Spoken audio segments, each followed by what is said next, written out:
back. It's Pastor Ryan here with the second week of our series, Popular. Now, last week we talked about the influence that we all have, that every single one of us has an influence on somebody.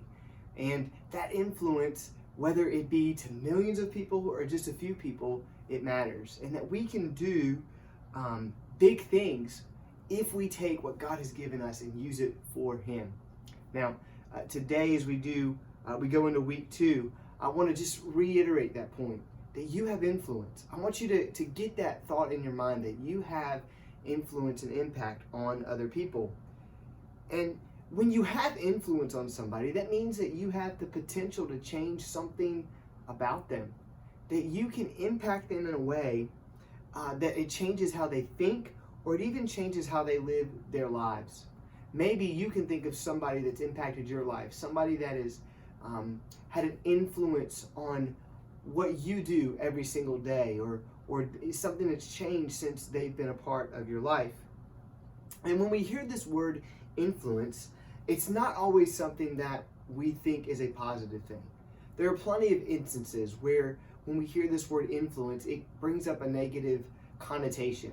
I can remember when I was younger and I was going to church, anytime that I would hear the word influence, there would be a tie to the positive, but a lot of times, along with that tie to the positive, the main focus would be on the negative. That there are plenty of negative influences. I mean, you think about where this word is used, just even in our culture. When someone is under the influence of drugs or alcohol, it's not a good thing. It usually implies that they are not making good choices when they are under the influence, that it's impaired their judgment in some way, that it changes how they act, what they say, and really who they are. And quite frankly, when adults talk to us about influence, like if your parents called you into a meeting, a family meeting, and they said, hey, we just wanted to talk to you about the people that are influencing your life, most of the time, it's going to be because they see someone that's having a negative influence on your life. You know, it doesn't have to be that way.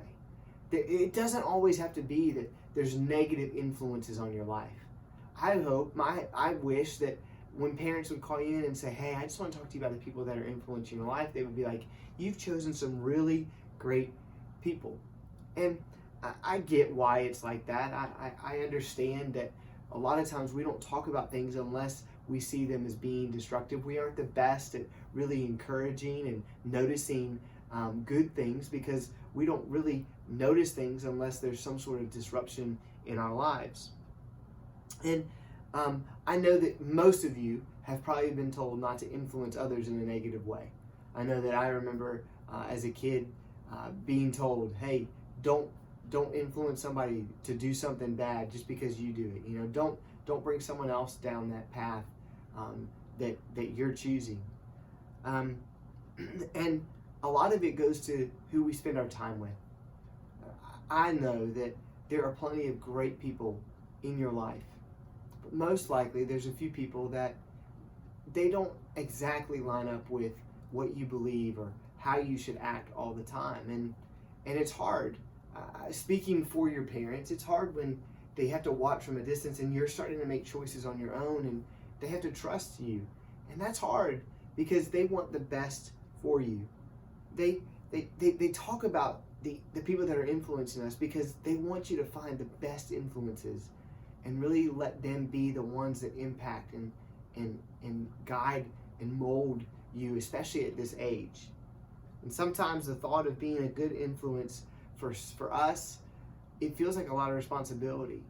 And I get that, you know, when your parents are trying to put this pressure on you, like, hey, you need to be right because your sister's watching you, or your brother's watching you, or you have all these friends that are watching you, or I'm watching you, or all of our neighbors. Like, that's a lot of pressure, and you feel like you always have to be on, you have to be perfect.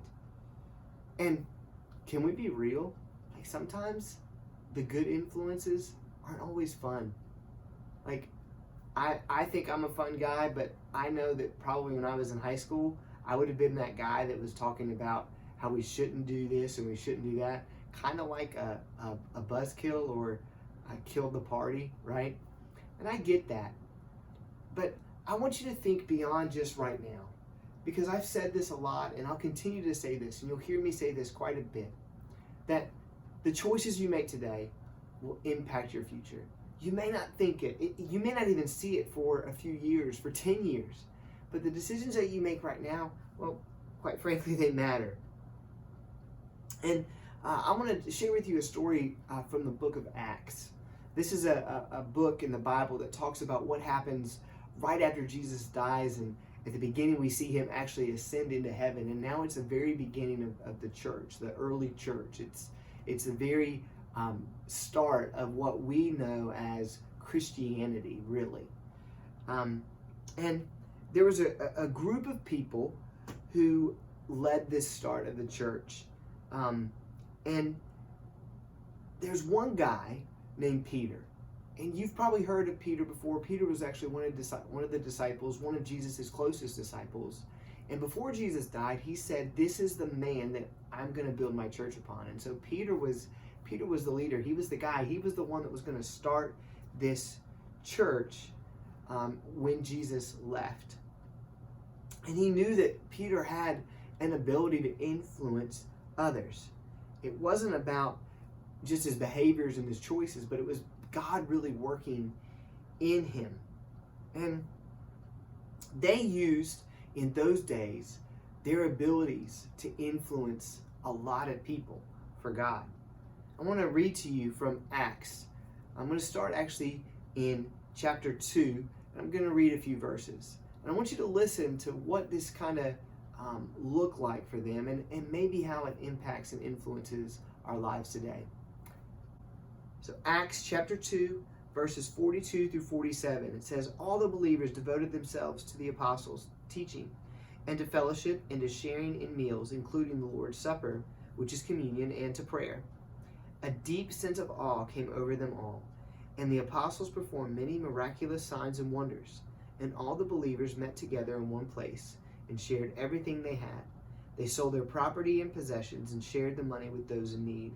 They worshiped together at the temple each day, met in homes for the Lord's Supper, and shared their meals with great joy and generosity, all the while praising God and enjoying the goodwill of all the people.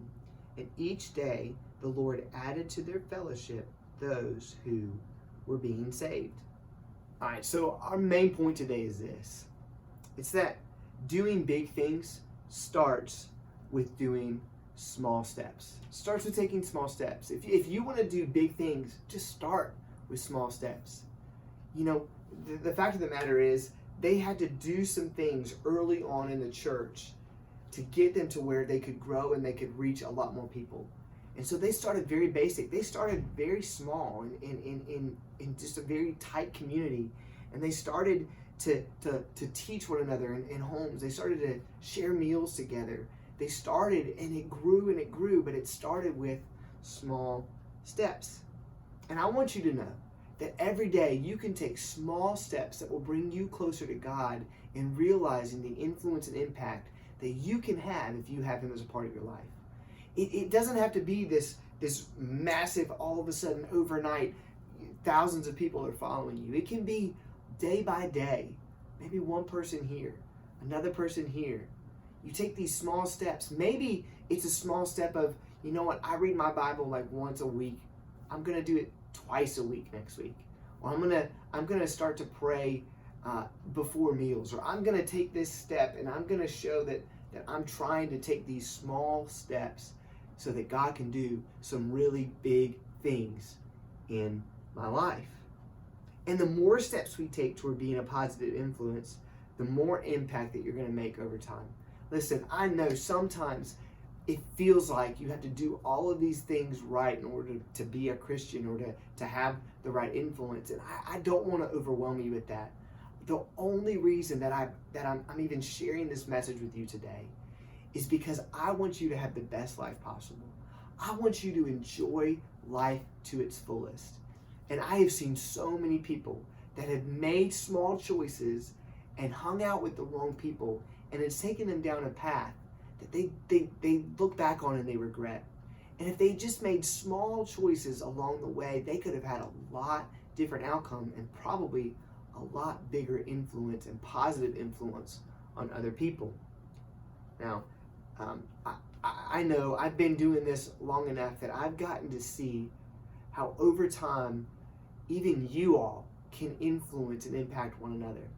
How if the right person comes into your life, it can completely change other people. If one person does the right thing, the other people around them take notice.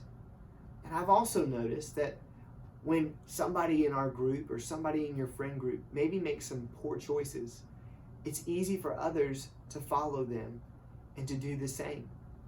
And I think that most of you watching this video want to have a positive influence on this world. You've probably looked around and you've heard the news of everything that's going on in our world today, and you think, man, this is sad. This is hard.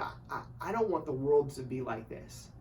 And you've begun to think about what can you do to impact and to bring about change. Well, hey, start with something small. I guarantee you over time those steps will get bigger. You'll be closer to God through it, and God will do some really big things. But be okay starting small. Even those influencers that have over 1 million followers, they didn't just wake up one day and have 1 million followers. Well, most of them probably didn't. It started small, and they were consistent in things, and all of a sudden it began to grow and grow. And I believe that can happen even for you. And hey, you may be watching this, and maybe you're a little older, and you think, well, it's too late for me. I've already gone down this path. No, it's never too late. You can start making small changes right now, and God can change your life. And so I want you to think about this as I wrap this video up. What's one way that you want to influence the people around you? Just think about that thing. Maybe, for me, I know most of you watching this video aren't in the same spot I am, but I think about my kids and my family. I think about you all, that the things that I want, the positive influence I want you to look at me, and I want you to see the best version of me. Ultimately, I want you to see Jesus in all that I do. That's my hope. That's my prayer. I hope that this week you can take some small steps to see that God is going to do some big things in you if you're just faithful in those small steps. Take a minute, like, share, subscribe, comment. Let us know you're watching. Let us know how you feel about these videos. I can't wait. We'll have week 3 coming up here soon. Have a great week.